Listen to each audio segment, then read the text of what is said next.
And it's really funny looking back at all of the professional wrestling invasion storylines and looking at how great the idea was behind it, how great the plot was behind it, and dependent on what you're talking about, how poor the execution or how great the execution was. But no matter what, how easily and how quickly they all fizzled out. You look at some of the most notable invasion storylines from the past 20 years, and you think of things like the Alliance versus the World Wrestling Federation in the early 2000s. You think of like the ECW originals and the TNA originals in TNA in the late 2000s.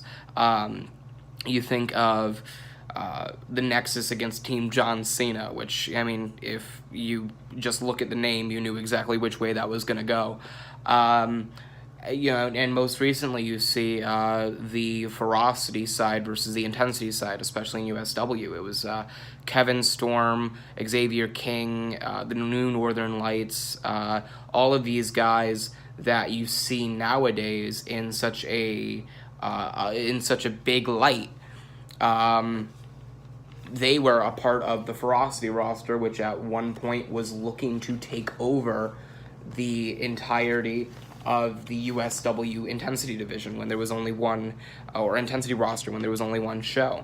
And you look at all of those feuds and storylines, and you see, that they were executed well or they were executed poorly, but they all had an interesting plot to begin with, and they all easily fizzled out after a short while.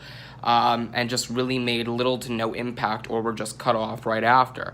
I will say one thing, though, on the defense of this new Severity Takeover idea, of a storyline. I am in favor of it.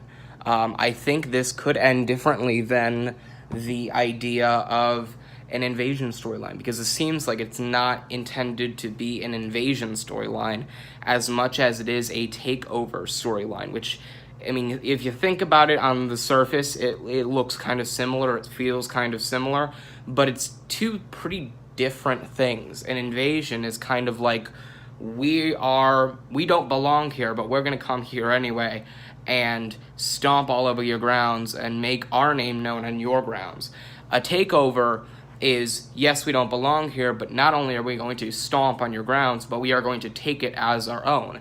An invasion is more like a catch you by surprise. A takeover is like a methodic overrule battle in war in which you're trying to seize land from your opponent, or in this case, you're trying to seize airtime from your opponent.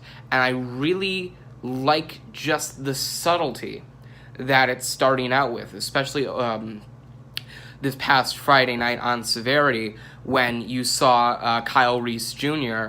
just, talking to the God Complex backstage, and at Warzone you saw Kyle Reese Jr. talking to some of the Severity backstage personnel, fucking Anna Walczyk and the rest of the interviewing crew.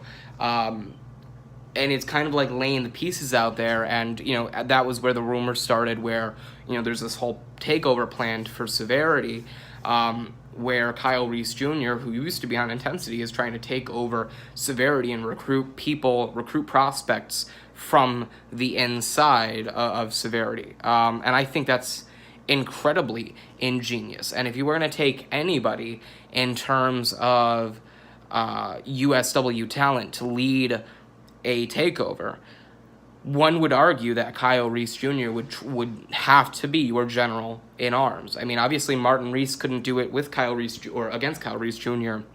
a couple of years ago with Ferocity. So maybe this is Kyle Reese Jr. trying to not only just one up Martin Reese, but kind of say, well, you failed, I sure as hell won't. And I like that idea. I like that. I like the idea that Martin Reese is very big-headed and very head of steam in terms of on-screen personality, that he just, if he were going to invade someone, he just charges in and doesn't, and says, fuck it, we're going to do it this way, we're going to win or lose, this is how it's going to end.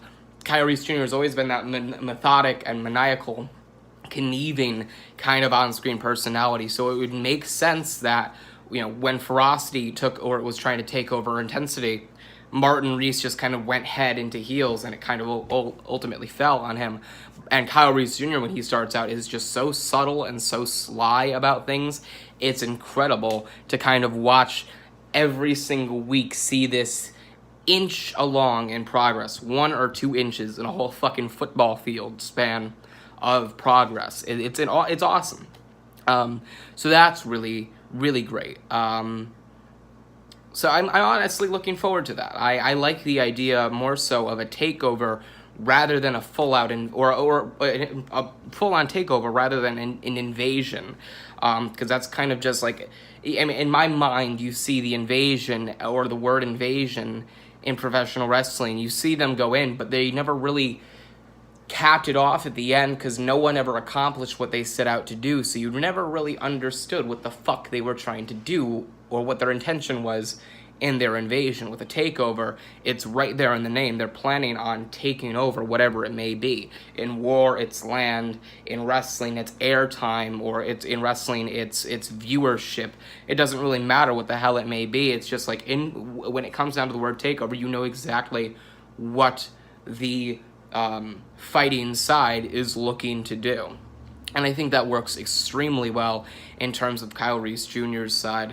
And the biggest part that I see in this takeover side of things that I love full on is the fact that it makes perfect sense how Kyle Reese Jr.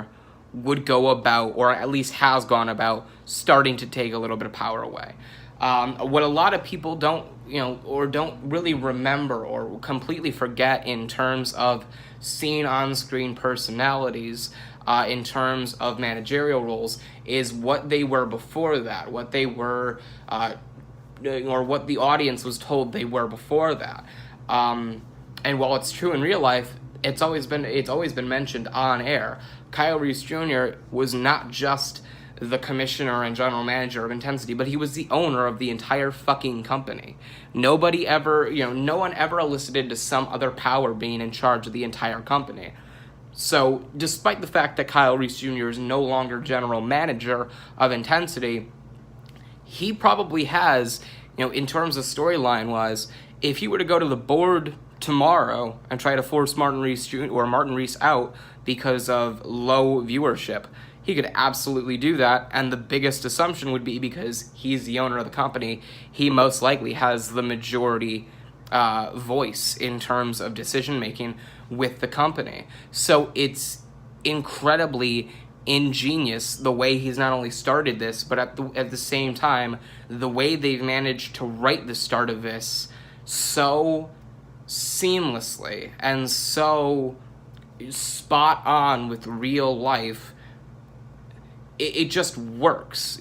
Kyle Reese will go into Severity, try to plot with some inner Severity talent to take over the show, make it a roughhouse, not let anything get done on the brand, and then go to the board 6 months later and go, well, Martin Reese can't control his roster, viewership has been dipping, Intensity has gotten more traction than Severity has over the past 6 months, past 9 months, past 12 months. I think we need to reevaluate Martin Reese's position as the commissioner of the brand, as the general manager of the brand, and walk forth from there. And with that, he can go, well, I'm going to drop all commissioner duties over Intensity. I will let so-and-so take over. Let's say I will have Roseline become general manager and commissioner of the brand, and I will just take over Severity myself. It's ingenious, but what I haven't even gotten to yet, and it's the part that I love most about Kyle Reese Jr.'s involvement in this, and I wish there was a picture like there was with fucking John Laurinaitis just staring down in an empty background, like an empty parking lot, concerned that things are not going his way. I wish we had a fucking spot-on picture of Kyle Reese Jr. just in a suit, a tie, and a smug little smirk on his face in front of like a garage.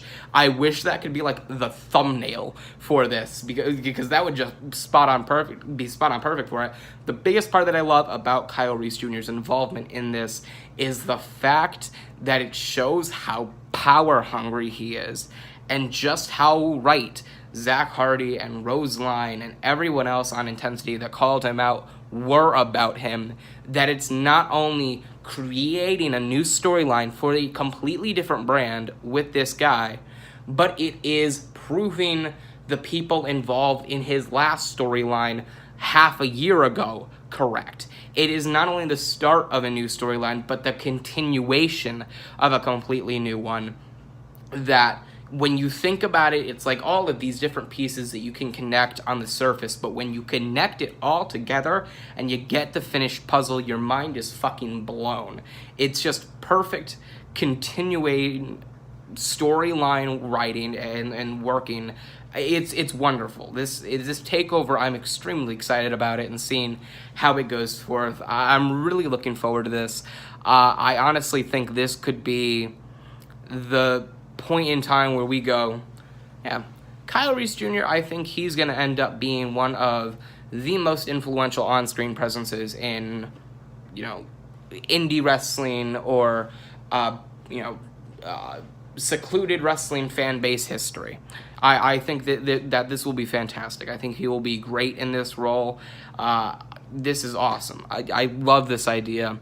And that's, what I have to say about it. It's fantastic, and I'm really, inching forward in seeing how this all plays out, and I'm really rooting for it. I think it'll do extremely damn well.